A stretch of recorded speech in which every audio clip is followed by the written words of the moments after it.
Hi, I'm Tim. Welcome to Watchbox, and thanks for logging on. If you love this watch, email me, tmosso@thewatchbox.com. It's in the description below. Your purchase and pricing email question line for buying this or any watch you see on any Watchbox platform. Please reach out to me directly. Email tmosso@thewatchbox.com for pricing. Today, we are discussing a 2019 update of a model launched in 2006. This is the blue Feu Enamel white gold Breguet Classique 5177BB. So we have a Feu Enamel dial in blue, and we have a white gold case, 38 millimeters in diameter, 8.9 millimeters thick, and from lug tip to lug tip, 45.9 millimeters with a 20 millimeter spacing between the lugs. On my wrist, which is 16 centimeters in circumference, the watch is beautifully sized, a viable alternative to something like a Debetune DB25 or an FP Journe Chronomètre Bleu. This is a mainstream group-owned brand, so while Breguet watches are not common, Swatch Group ensures that there's financial muscle to service and provide parts forever. And you could see that the elegance speaks for itself. I don't need to tell you this watch fits underneath the cuff, or that it fits well on a small wrist, or that it has peerless grace. This is a timepiece that makes its own case. I'll also say, because of the short lug-to-lug span, you can wear it on a 13.5 centimeter circumference wrist, which makes this a unisex option. The strap. It is very dark blue, medium rectangular scale alligator leather, monotone stitch, a folded edge, a little bit of stuffing to give it volume. That's called bolstering. Then we have calfskin on the bottom with a Breguet factory strap in outstanding condition. You can see the use of retaining bars and set screws. So this is a very secure fixture method for attaching the strap to the case. It's not vulnerable the way a spring bar is. It's a lot more secure. And we have a matching Breguet Classique gray gold buckle, and we'll talk about what gray gold is in a moment. Gray gold is white gold, 18 karat and white all the way through. It doesn't have the white silver shine of rhodium-plated white gold, but it's the more expensive stuff, so it never needs to be rhodium-plated. It's white all the way through. The rhodium-plated stuff is usually light yellow underneath, which makes for a different color apparent if you scratch it. This is high-grade gray gold, 18 karat, in a case that features cold-rolled coining on the flank, and then welded lugs. The lugs are inserted into slots, welded on, and then all evidence the weld is removed by hand. So between the rolling, the polishing, the welding, and the after finishing, this is an extensively handmade case. And you can see it has a little Breguet B on the crown. There's a domed bezel. The mid case is defined by the lip of the case back, as well as the bezel. The bezel gives way to a sapphire crystal, which gives way to a Feu Enamel dial. Now, the Feu is a process that includes up to 20 applications of vitreous glass-based paint and firings in an oven at up to 800 degrees centigrade. It is a laborious and traditional process, and if you could see the border of the light and the dark moving along the dial, you could see the shadow encroaching on the dial as I tilt the watch. You can see the slight rippling in the surface of enamel.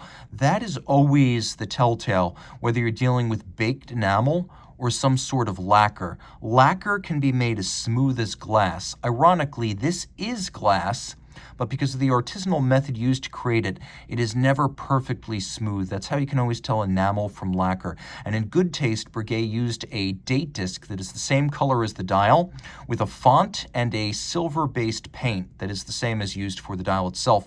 Breguet watch number 9 informs the design of this dial, and you can see lovely white gold Breguet-style hands. You can also see that the vitreous enamel dial has a laser-etched Breguet secret signature. I'll do my best to move the hand. I'm moving the hand. It's right underneath the cannon pinion. The little laser-etched logo is right underneath the hand, about halfway down its shaft. You can see it now sandwiched between the minute and the hour hand. That's a little secret signature. That's achieved by laser engraving the enamel dial. We have little stars that act as the minute indices, and you can see that there's a little index outboard of each numeral that is different from the little asterisk star used. We have the Breguet logo. It's quite simple. We have a stop seconds function, and then we do have a quick set system, so you could rapidly cycle the date if you want to correct it. And you can see the attention to detail is superb with the double-digit numerals featuring an outboard numeral that's taller to fit the trapezoidal aperture. Now turn it all over, we have a movement developed by Lemania, which is owned by Breguet in the same way that Blancpain owns Frederic Breguet. It is a company that Swatch Group bought up and essentially gave to Breguet to become their in-house manufacturer. And the result is beautiful. We have a gold rose lathe cut winding rotor. So this is a solid white gold winding rotor with a rose lathe pattern cut.